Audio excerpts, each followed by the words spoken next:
a dos amigos de la casa, a la querida Renata Turrent, quien ya está lista para hablar sin censura. Querida Renata, te saludo con mucho gusto. ¿Cómo estás? Querido Vicente, qué gusto estar por acá con todo tu auditorio y toda la gente que nos acompaña en esta mesa. Un beso y un abrazo grande a todos. Gracias, Renata Turrent, asesora en políticas públicas. Y también saludo a Jorge Gómez Naredo, coordinador del periódico Regeneración, analista político y miembro de estas mesas de diálogo de Sin Censura. Gracias, Jorge, por llegar a la cita. Hola Vicente, pues un gusto estar acá contigo, con Renata y con todos en Sin Censura. No los veo en la lista de los apercibidos por el INE, afortunadamente. Así que hablemos sin censura, Renata. ¿Cómo ves esta lista negra del INE que también incluye a gobernadores y gobernadoras? Yo, desafortunadamente, no nos da la palabra el presidente hoy en la mañanera, pero yo le iba a plantear al presidente que estos son golpes de censura precisamente desde el INE. Bueno, claro, yo creo que es un grandísimo momento para retomar esa reforma, esa iniciativa de reforma electoral que tanto vacío le hizo la oposición. Porque es ilógico pensar que un instituto electoral que tendría que comportarse como un árbitro se esté comportando como el instituto de la censura. En realidad no tiene ningún sentido las atribuciones legales que se le han dado al INE para poder perseguir hasta un tuit. Hasta, vaya, a nuestra compañera Alina Duarte, recuerden lo que también le mandaron un requerimiento para ver si ella había publicado cuestiones de la revocación de mandato a propósito. Es increíble que el Instituto Nacional Electoral, que tiene a su cargo la organización, la promoción de la democracia, la profundización de la democracia, que, ojo, está explícitamente en la ley federal del INE, dice que el instituto está a cargo de la promoción y de la profundización de la democracia. Entonces, ¿cómo es posible, en específico en el tema de la revocación, que en vez de ocupar sus recursos económicos, su capital humano, en promover algo histórico como fue la revocación de mandato, estuvo tan involucrado en censurar ciudadanos, ciudadanas, funcionarios públicos, etcétera? Esto lo hace porque se lo permite la ley. El INE no es que el INE se esté saltando la ley, desgraciadamente. La ley permite esto y esto es a lo que me lleva a pensar que tenemos que hablar de la necesidad de hacer esta reforma, de analizar esta reforma que envió el Ejecutivo. Ahora, esto no exime al INE de hacer algo políticamente al respecto, ¿no? El INE es una institución política, totalmente politizada, aunque quieran salir a decir que son técnicos imparciales. Por supuesto que no, el INE y el IFE han hecho política todo el tiempo. Lo curioso es para quién hacen política y cuándo evitan hacer política, ¿no? Porque estas omisiones de tomar una postura política en cuanto a una ley que es claramente, creo yo, violatoria de muchos derechos, pues eso es el no meterse políticamente a esas cosas, cuando sí se meten políticamente a muchas otras, incluyendo fraudes electorales, pues bueno, claramente están haciendo política por omisión. Entonces, ¿por qué? Yo me pregunto, ¿por qué el INE no explica a la gente que parte de sus atribuciones legales y que legalmente tiene que atender estas denuncias presentadas, ¿no? ¿Por qué no lo explica para que la gente diga, ay, canijo, pues es que eso no tendrían que ser atribuciones del INE, o son demasiadas atribuciones, o debería de cambiarse la ley? ¿Por qué no hace esa, si tiene que hacerlo, porque el INE se está defendiendo legalmente en que está dentro de sus atribuciones, lo cual es cierto, está muy bien, pero entonces, ¿por qué no, repito, toman una postura política donde explican al público, esto es lo que me dice la ley, yo lo estoy cumpliendo, no creo que sea correcto y por lo tanto es un buen momento para hablar de la reforma electoral, pero todo lo contrario, cuando se habla de la reforma electoral dicen que ellos están en contra porque el sistema electoral funciona muy bien. Yo le pregunto a la audiencia en qué cabeza cabe que un sistema electoral funciona bien cuando el INE está revisando, fiscalizando tweets de ciudadanos y ciudadanas, del Fisgón, por Dios, que, o sea, no me cabe en la cabeza cómo es que eso es un buen funcionamiento de un sistema electoral. Me parece que el INE tendría que ser el principal promotor de la reforma, pero al oponerse totalmente, además con mentiras, tergiversaciones de consejeros como Ciro Murayama, pues están protegiendo estas prácticas implícitamente, y implícitamente nos están diciendo que están de acuerdo con estas atribuciones que desde mi punto de vista son una total eh, eh, exageración de lo que tendría que ser un árbitro que trata de tener unas elecciones parejas. ¿Tú también crees, como yo, que este es un golpe de censura contra Morena? ¿Es otra zancadilla más del INE? Sí, indiscutiblemente los que manejan y que tienen ahí un poder mayor, me parece, que Ciro Murayama y el consejero presidente Lorenzo Córdoba, han mostrado desde hace mucho tiempo una animadversión hacia Morena y un rechazo hacia el presidente. Lo han hecho de forma velada, lo han hecho de forma pública, lo han hecho en conferencias, lo han hecho en tweets, lo han hecho en muchísimos espacios periodísticos, mediáticos, y es claro que hay una tensión constante entre estos consejeros y Morena, los seguidores de Morena, el presidente y los seguidores del presidente. Me parece también que muchas de las políticas y de las sentencias y de lo que han decidido dentro del Instituto Nacional Electoral, pues ha estado no basado tanto en la parte legal, sino basado en sus odios y en sus filias. Hay que recordar, como lo mencionaba Renata, pues que este órgano tampoco es un órgano completamente autónomo, tampoco sus decisiones no son como deberían de ser, completamente imparciales. Ahí está Lorenzo Córdoba y Ciro Murayama representando intereses partidistas e intereses de grupos políticos, y me parece que sí hay una tendencia a afectar a Morena. Ahora, lo que sacaron y que fue ratificado por el tribunal, pues me parece un completo exceso. Es decir, cómo ellos tratan de decirle a los dirigentes de un partido político que no se expresen políticamente porque eso estaría incurriendo en algún delito. Me parece completamente algo irracional, algo fuera de toda lógica, y hay que recordar que fue una queja que hicieron el PRD y Movimiento Ciudadano, y me parece que esta sentencia, que es una de las más irrisorias que ha tenido, pues viene a acrecentar esta tendencia de parte de estos consejeros y de parte en general de todo el INE, de todo su consejo, hacia Morena y hacia, digamos, la tendencia política que representa el partido de la cual emanó el actual presidente. Entonces sí me parece un completo exceso, y bueno, lo bueno es que estos consejeros se van, lo malo es que creo que todavía tienen unos cuantos meses, pero sí me parece que es importante que se discuta de forma seria una reforma electoral y que haya un debate acerca de esto, porque indudablemente hay cosas que no están funcionando, y pues para muestra es esta resolución que es irrisoria en toda la extensión de la palabra. Es una verdadera locura, y estamos buscando vía telefónica al diputado federal de Morena por Jalisco, Hamlet Almaguer, pero sé que tienes que salir unos minutos del sistema, querida Renata Turret. No sé si vayas a regresar, no sé si puedas regresar, pero antes, ¿por dónde? ¿Por dónde? O sea, es que veo la lista y digo, de risa loca, gobernadores que no pueden asistir a eventos, diputados que no pueden, o sea, también van a ser sancionados los diputados en caso de que le entren desde la trinchera del partido de Morena a las consultas sobre la reforma electoral. Esto es ya raya en la grosería, en la esquizofrenia de tanto del Tribunal Electoral del Poder Judicial de la Federación con los magistrados, como del Instituto Nacional Electoral y los consejeros, Renata.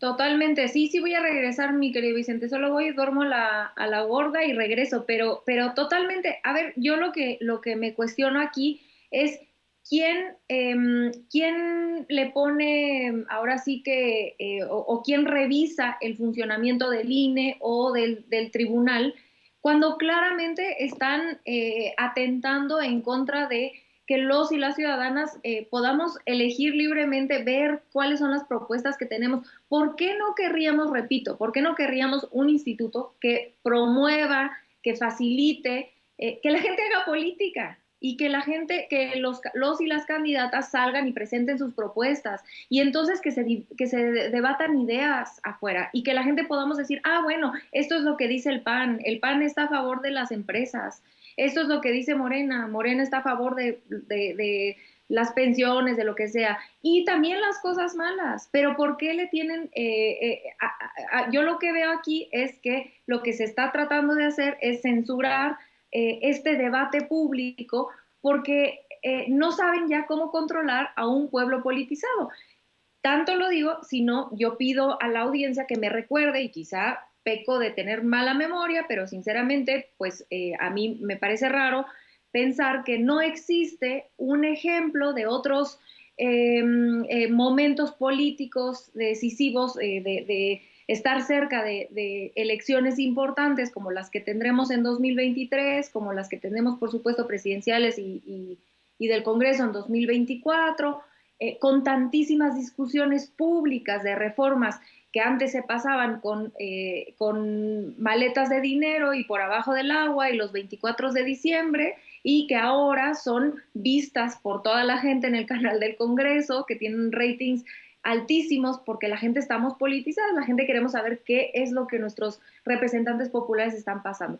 ¿Por qué quieren detener esa ola de politización, de cómo la gente se está involucrando en la vida pública del país? Como no pueden hacerlo y a ellos les conviene esta despolitización de la gente porque es la única forma en la que pueden ganar elecciones, pues entonces están utilizando estas instituciones que rara vez tienen, se me olvida cómo decir, cuando te revisan, como dicen los gringos, check and balances, pues que sí, que haya rendición de cuentas, que pocas veces tienen rendición de cuentas, como es el INE, para despolitizar, no dejar de olvidar a la gente que amablemente nos escucha, que uno de los ejes fundamentales del cambio cultural que impuso el neoliberalismo es la despolitización. Es tratar de decir que la ley es la ley y es un ente que no lo afecta a la política, que los organismos internacionales están fuera de la política, que los técnicos no son políticos y no deben de meterse. Bueno, eso es falso. La técnica, las universidades tecnócratas como el TEC, como el ITAM, tienen una ideología política detrás de esa educación técnica. Y yo lo digo como egresada del TEC, o sea, no me lo contaron, yo misma vi cómo es parte fundamental de la educación que le dan a la gente y de ese modelo neoliberal, es la despolitización. Por muchos medios, mediante la educación superior, como ya decía yo, pero también mediante esta narrativa de decir los organismos públicos autónomos que no se meten en las cosas. Bueno, es que si evaluamos como a los neoliberales les gusta evaluar todo, pero me parece curioso cómo no les gusta evaluar si realmente el IFE ha funcionado como un ente, un árbitro. Bueno, me cuesta trabajo pensarlo a mí, me cuesta trabajo. Y si estoy en lo incorrecto, pues entonces nuevamente que se abre el debate. Pero ¿cómo quieren abrir el debate si no están dejando ir a funcionarios públicos, a diputados, incluso, como bien mencionas, a personajes que están en un partido político? Un partido político, sentémonos a pensar un segundo, como el Fisgón, y que no se puedan presentar a estas cosas, por Dios, es que es totalmente las patadas de ahogado del régimen neoliberal diciendo cómo despolitizamos a la gente que está tan politizada a partir de el 2018. Es realmente para mí un cinismo tremendo que tendría que ser un escándalo y que yo agradezco que se esté hablando en este espacio. Y voy y vuelvo, ahora regreso, nada más la voy a dormir y vuelvo, ya se duerme rápido. Claro que sí, la querida Renata. haciendo de mamá, de analista, de amiga, de comprometida con la transformación de México. A la vez, el diputado federal de Morena por el estado de Jalisco, Hamlet Almaguer, quien aparece en la lista negra del INE. ¿Cómo ves, Jorge Gómez Naredo? Pues sí, me parece que estos son unos completos excesos de parte del INE, y especialmente porque pues es parte de las actividades políticas de quienes están inmiscuidos en esta arena. O sea, discutir una reforma electoral, ahora resulta que es un proselitismo. Tener un contacto con la población, ahora resulta que es hacer proselitismo. Me parece que estos desvaríos del INE pues solamente muestran pues la desesperación de ciertos personajes, y pues lo que representan y han representado estos personajes durante mucho tiempo, ¿no? En el caso de los consejeros, y especialmente de estos dos elementos, ¿no? Ciro Murayama y Lorenzo Córdoba, pero también de los otros consejeros. Entonces, sí me parece que es un exceso, y pues ahora sí que es necesario hablar de la reforma electoral y hablar de lo que se necesita cambiar en estas autoridades electorales y en esta forma en cómo han actuado. Oye, mi querido Jorge, creo que no ha regresado Renata. ¿Ya regresó Renata? Bueno, eh, déjenme poner sobre la mesa este tema también, porque trae muy alebrestados a los medios, a los analistas, a los todólogos. Esto del TEMEC, esto de la consulta que proponen Canadá y Estados Unidos por el tema energético a México. Yo no, obviamente no me da la palabra el presidente, pero estuve a punto de gritarle, o no de gritarle, pues de preguntarle si entre esos que a los que hacía referencia hoy en la mañanera, que pareciera que quieren que ganen las empresas privadas, que ganen los intereses extranjeros sobre México, no son traidores a la patria también, querida Renata Turret. Claro, bueno, ya estoy de regreso, qué gusto estar por acá otra vez. Por supuesto, yo lo que mientras me preparaba para el programa pensaba varias cosas, ¿no? La primera, un poco entender el argumento que hace Estados Unidos y entender que no sorprende, ¿no? Porque ellos están defendiendo los intereses económicos. Recordar que Estados Unidos, pues es un país que se ha ido mucho a la derecha y defiende digo, vaya, son los promotores del neoliberalismo número uno y del libre mercado, y es válido, ¿no? Cada quien, ahora sí que así como pedimos que se respete nuestra soberanía, pues nosotros respetamos lo que ellos y su gobierno defienden, es totalmente válido. Entonces, a mí eso no me sorprende. Me parece un poco hipócrita pues, dos de los argumentos que hacen. El primero es que dicen que es la protección a las empresas y al libre mercado, pero bueno, pues ignoran o no dicen que esto es a costas de los recursos naturales y las finanzas públicas de México, ¿no? Y digo, ni siquiera es como que las inversiones privadas hayan sido, wow, qué magníficas como nos habían prometido los del Pacto por México en la reforma energética de Peña Nieto. En realidad, solamente se ha llegado al 0.7% de lo que nos prometieron que se iban a invertir. Entonces, tampoco es como que ese mundo de wow, el mercado libre va a venir a cambiar toda la economía energética, pues es falso. O sea, tampoco es como que llegó tantísimo dinero.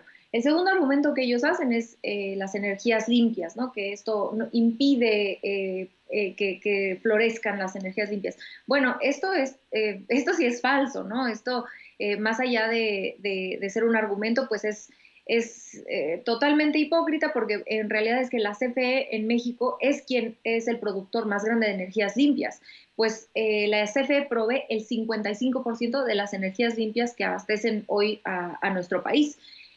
No solo eso, Estados Unidos, además de todo, pues produce 76 veces más el dióxido de carbono que nosotros producimos en México, y pues como todos sabemos es el segundo lugar en emitir gases de efecto invernadero. O sea, Estados Unidos es uno de los países que más contamina el mundo y es el causante de o parte fundamental de cómo se explica el cambio climático. Entonces, pues venirnos a decir a nosotros que por nuestra culpa no se está pudiendo avanzar en las energías limpias, pues es un poco hipócrita. Sin embargo, repito, es obvio que Estados Unidos está defendiendo a sus empresas y su ideología, y eso pues hay que entenderlo de esa forma, y es válido desde el punto de vista político. Lo que sí me sorprende a mí, y bueno, me deberían de llamar aquí ingenua en este hermoso espacio, pues es la postura entreguista de la oposición.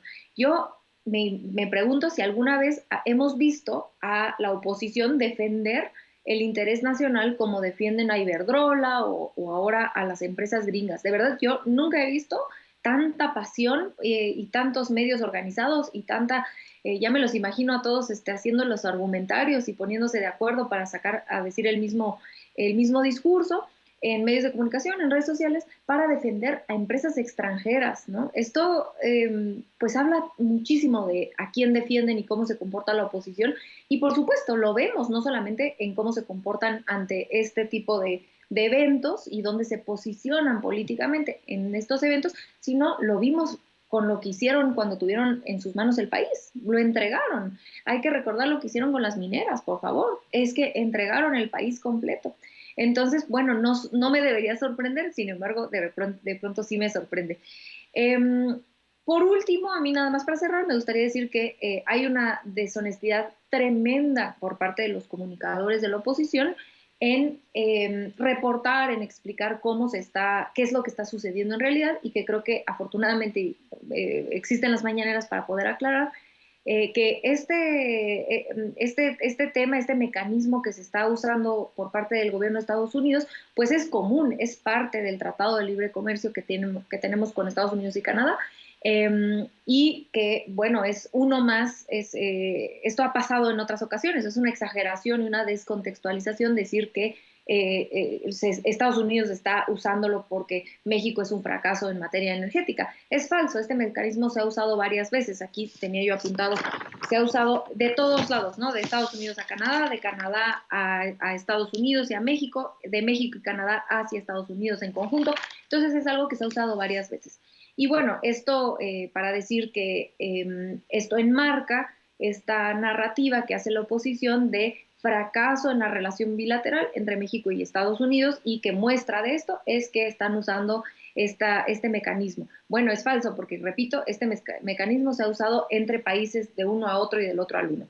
Y que nuevamente recordarle a la gente que la oposición es esta misma oposición que hoy dice que esto es una muestra de cómo la relación entre Biden y AMLO está en el piso, pues recordar que es la misma oposición que en su momento auguraron un fracaso en la relación Trump-AMLO, luego en la relación AMLO-Biden, que porque no lo felicitó a tiempo, y después que porque también, ahora sí ya van a ver, sí va a fracasar porque AMLO no fue a la Cumbre de las Américas, y bueno, nada de esto ha sucedido. Entonces, como dice el presidente, es un mecanismo legal que se ha usado varias veces y sirve para resolver conflictos ideológicos, políticos, técnicos que tenemos como países, y que es válido, y que qué bueno que existe ese mecanismo para que se resuelva, no tengo duda que así será.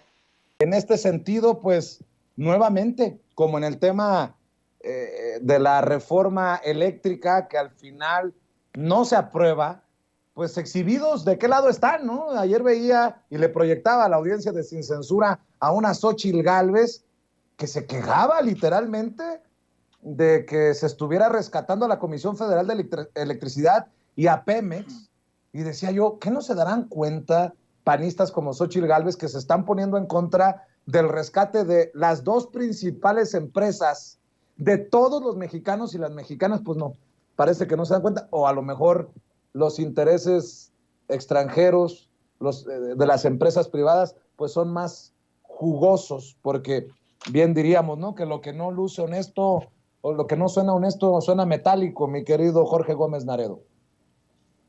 Sí, es entendible la reacción de la oposición y la reacción de la mayoría de los medios de comunicación, porque la cuestión de la soberanía energética pues es una de los elementos que ha reivindicado la izquierda en México, y especialmente que ha reivindicado la izquierda nacionalista que representa Andrés Manuel López Obrador desde siempre, ¿no? Es decir, no es algo nuevo, no es algo que haya estado oculto. Siempre ha habido esta defensa por los recursos petroleros, por la energía, por ser soberanos, por no permitir la explotación y el saqueo de estas empresas transnacionales que han querido adueñarse, y por buscar en la historia mexicana, en los hechos de Lázaro Cárdenas, en la nacionalización de la industria eléctrica, pues elementos que nos permitan mantener esa soberanía energética. Entonces, las tensiones con la oposición, con esta oposición entreguista que durante muchísimos años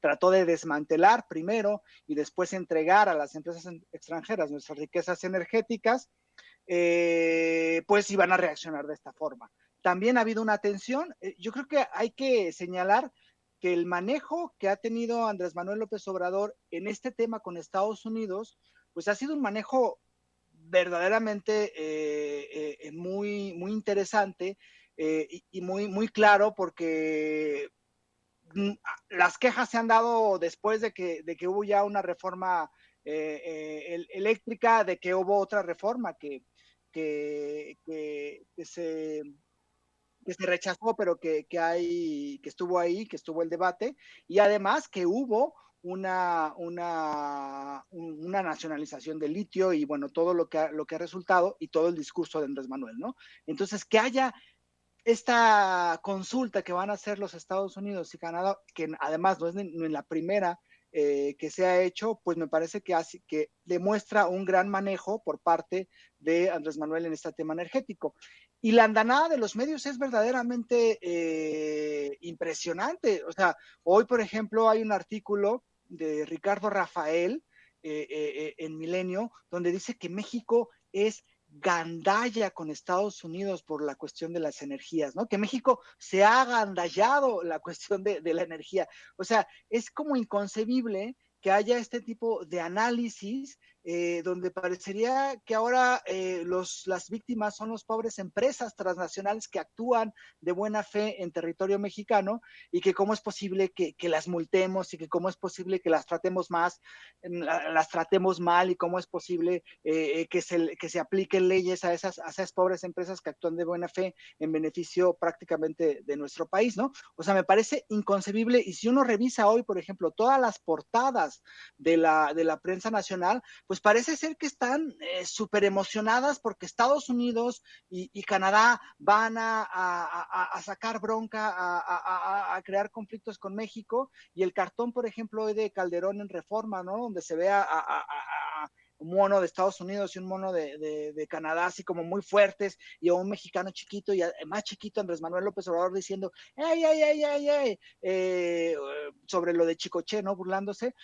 O sea, es inconcebible que esta prensa esté emocionadísima por esta consulta, que además es una tergiversación de la información, pero que evidencia la forma entreguista que nos gobernó durante los últimos años, esta política entreguista, y que ahora es bizarro ver a esta prensa, ¿no? Completamente entreguista, completamente abonando a la desinformación y a la falta de un análisis crítico, ¿no? Entonces, sí me parece que esto más que nada ha evidenciado claramente los dos proyectos de país que existen, que es el proyecto nacionalista de Andrés Manuel López Obrador, donde se dice, nosotros en México, y hoy lo repitió, vamos a decidir la política y nosotros decidimos qué hacemos con nuestras riquezas energéticas, y la otra política de hincarnos hacia el extranjero y decir, no, vengan a robarnos toda nuestra riqueza energética, que nosotros estamos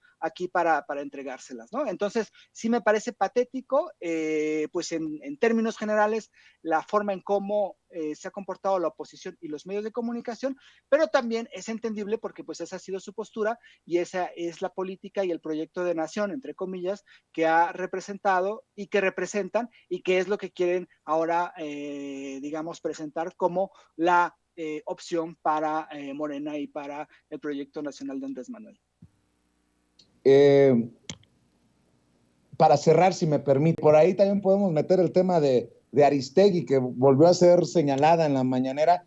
Creo yo que como parte de estos esfuerzos, ojo, que tanto critica el presidente Andrés Manuel López Obrador, no sé si ustedes lo vieron así, de vincular a Carmen Aristegui y su cobertura a grupos calderonistas, sobre todo cuando hace referencia a Sarucana, a todos estos personajes molestos con su gobierno porque se han afectado los intereses que precisamente estos defienden, como Sarucán.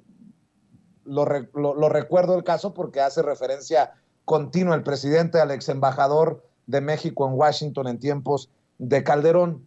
Y les pongo estos dichos de la mañanera para preguntarles su opinión de la mañanera y cómo terminó la mañanera hoy, porque también hay que señalar, querida Renata, querido Jorge, ya veía Jorge que lo que publicabas en Twitter de que una periodista, en este caso Reina Aide, pide respeto a la libertad de expresión y luego calla, literalmente despuesito de decirlo, a Hans Salazar con un cállate palero, ¿no?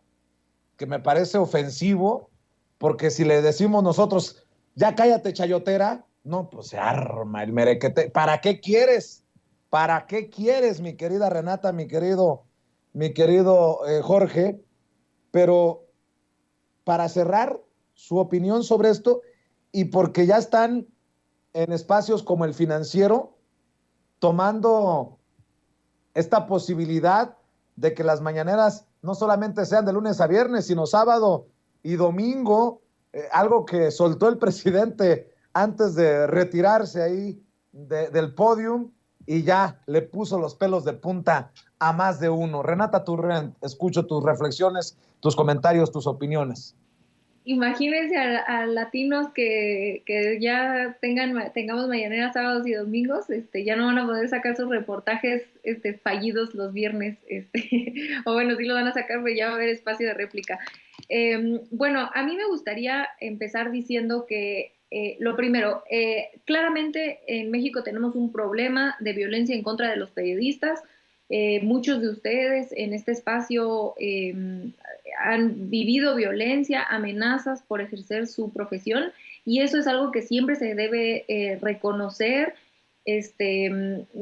independientemente de nuestra simpatía, ¿no? Eso no significa que no que no se esté trabajando, que haya propuestas interesantes, pero de que hay un camino por recorrer para proteger a los periodistas, eso es algo innegable y que creo que no le sirve a nadie negarlo, y es parte de una demanda, sí, de una demanda colectiva de los periodistas que se debe escuchar, atender con respeto. Ahora, de eso a pensar que criticar a comunicadores poderosísimos como Loret de Mola o como Aristegui tenga algo que ver con la estigmatización de los periodistas de a pie, es una total tergiversación. Eso no tiene ni pies ni cabeza. Ni Loret de Mola ni Aristegui son periodistas independientes de a pie. Tienen muchísimo poder. Aristegui tiene una carrera propia, muy seria. No sé sinceramente qué es lo que le pasó. A mí en realidad me pesa ver la postura política que está tomando, porque ojo, todos los comunicadores, todos los periodistas tienen una postura política y es válida. Lo que no es válido es salir a decir que no, nosotros somos así como lo que hablábamos un poco ahorita sobre las leyes y los organismos autónomos, como si fueran inmunes a tener una postura política. No, sí se tiene y es válido tenerla, el chiste es ser honestos en dónde nos paramos.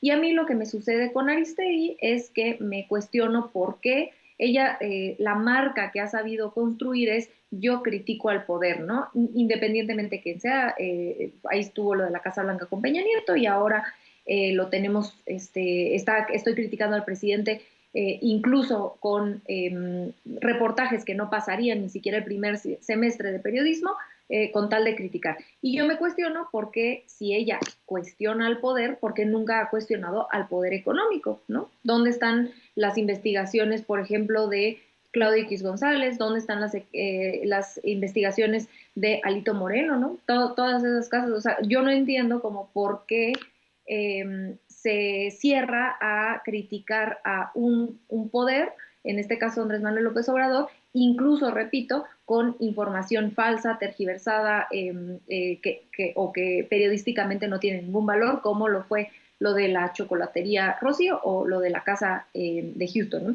Entonces, decir, repito, que estos dos grupos que se engloban dentro del periodismo mexicano, los grandísimos comunicadores que son poderes incluso políticos, ¿no? Flores de Mola, Ciro Gómez Leiva, o sea, esa gente representa, tiene poder político en nuestro país mediante el poder mediático y el poder económico, pero tienen poder político, cosa que no tienen los compañeros periodistas que están a pie y que sí ponen en riesgo su vida, como muchos de los colaboradores y como mi querido Vicente. Entonces, hacer eso, meter a todos, a los periodistas de a pie y a los Loret de Molas en la misma canasta, le hace daño a la lucha por la protección de los derechos de los periodistas, porque no nos deja diferenciar, y eso es muy grave.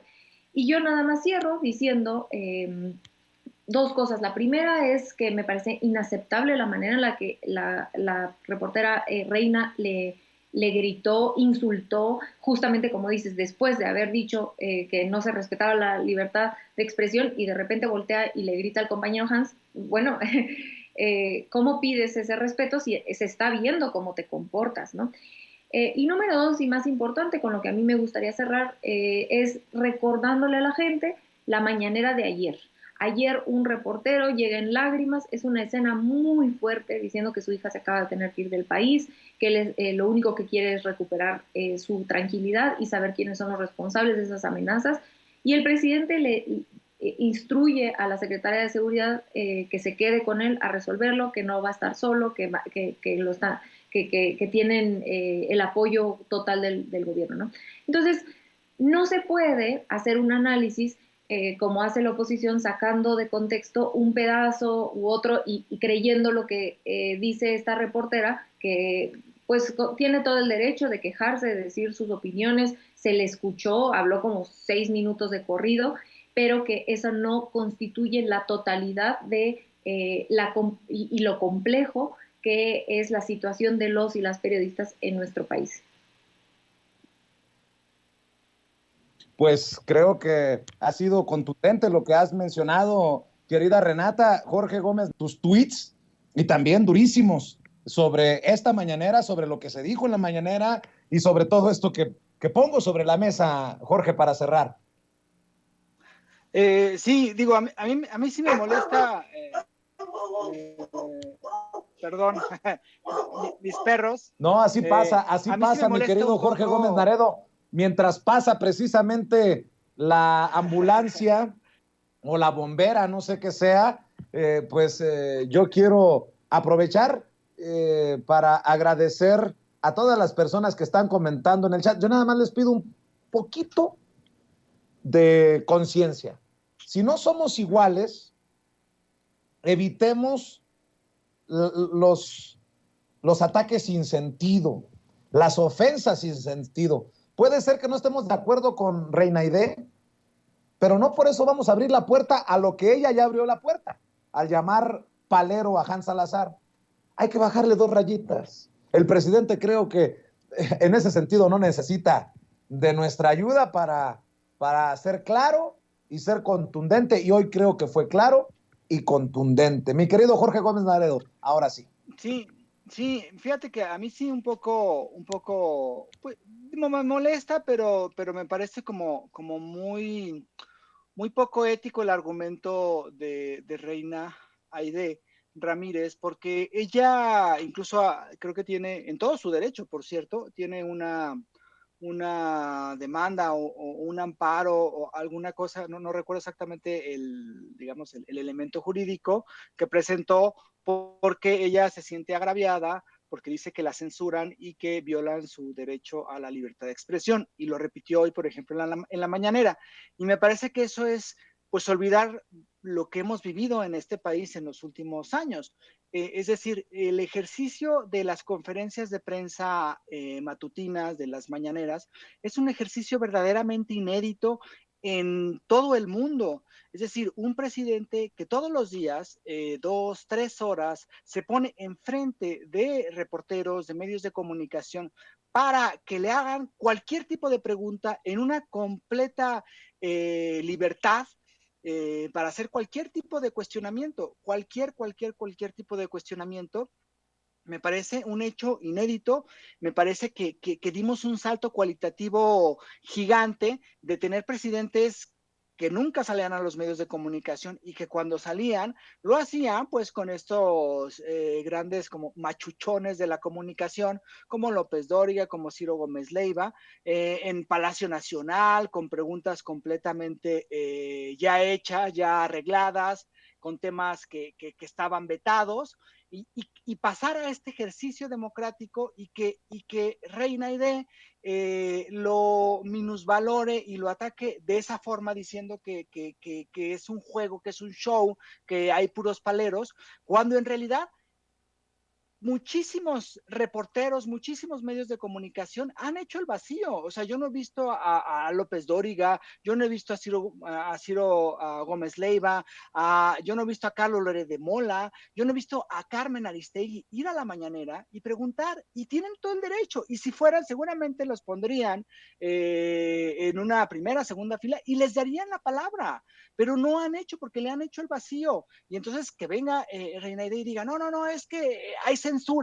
O sea, hablar de censura en un ejercicio como la mañanera, o sea, me parece una de las cosas que es como inconcebible. O sea, en prácticamente en ningún país el presidente todos los días se pone enfrente de los medios de comunicación y deja que todos hablen, y deja que todos digan, y les da el derecho, como fue hoy el caso, que se esperó, y le dijo, ¿ya terminaste? No he terminado y tal cosa.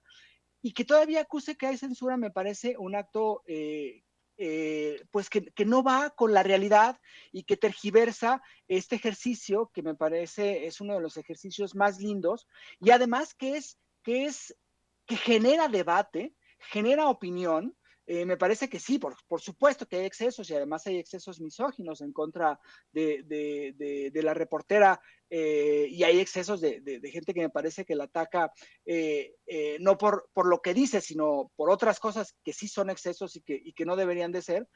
Pero sí me parece que es un acto de debate, que es un acto pues algo muy importante que está sucediendo y que crea la conciencia de la población hacia todo lo que está pasando alrededor, ¿no? Entonces sí me parece muy injusto que venga la reportera, que tiene la oportunidad de preguntarle al presidente lo que quiera, y que diga que hay censura, ¿no?, en su contra. Eso sí me parece inconcebible. Y tú bien sabes, Vicente, porque conoces el ejercicio, porque hoy estuviste, porque has preguntado, porque también te ha tocado que no preguntes, sabes que este ejercicio es algo verdaderamente inédito, y sí es muy injusto que se le trate así, y que quieran pues ser la noticia, ¿no? Ser el show, ser yo digo las cosas importantes, lo que interesa al pueblo, y los demás reporteros son unos paleros y no hacen bien su trabajo. Sí me parece que es una forma de mirar a compañeros,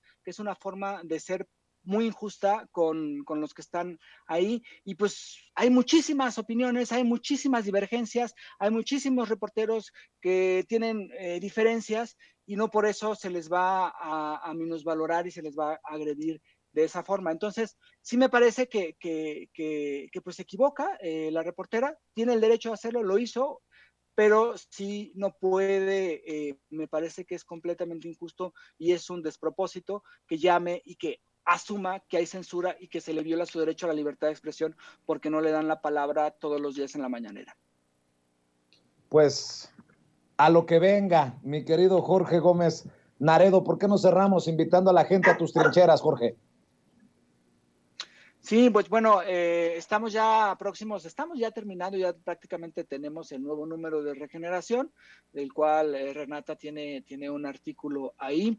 Yo creo que ya la próxima semana va a estar en imprenta y pronto se va a estar distribuyendo. Colaboro en revista Polemón, es polemón.mx, revista Polemón tanto en Facebook como en Twitter, y a mí me encuentran en Twitter como JG Naredo y en Facebook como Jorge Gómez Naredo. Y también, y aprovechando porque me acordé de Renata, estamos en la barra de opinión de Capital 21, se estrenó esta semana, Renata ayer estrenó ¿cómo se llama? Su programa El Aquelarre, y el lunes estrenamos nosotros un programa que tenemos, donde participo, que se llama Aunque usted no lo vea, y bueno, pues ahí también nos miramos. Claro que sí, gracias Jorge. Querida Renata, te agradezco que hayas llegado a la cita, que hayas cumplido con Renatititititita, que hayas cumplido con Vicentitititito y que hayas cumplido también con la audiencia de Sin Censura. No sé cómo le haces, mujer. ¿Por qué no cerramos invitando a la gente a todas tus trincheras, querida Renata? Muchas gracias, querido Vicente. Bueno, a mí me encuentran en @rturrent, en Twitter y en Instagram, en Capital 21, como ya decía mi querido Jorge, los miércoles a las 10 de la noche, que acabamos de empezar esta semana. Que por cierto, aprovecho, voy a invitar a Jorge la otra semana a la Aquelarre, a ver si me acepta la invitación. Ahorita le escribo, pero ya lo comprometo acá.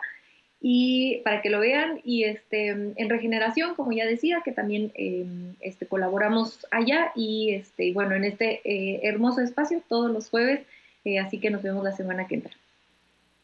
Pues les mando un abrazo a los dos, muchas gracias por conectarse a Sin Censura. Renata Turrent, Jorge Gómez Naredo, hablando sin pelos en la lengua.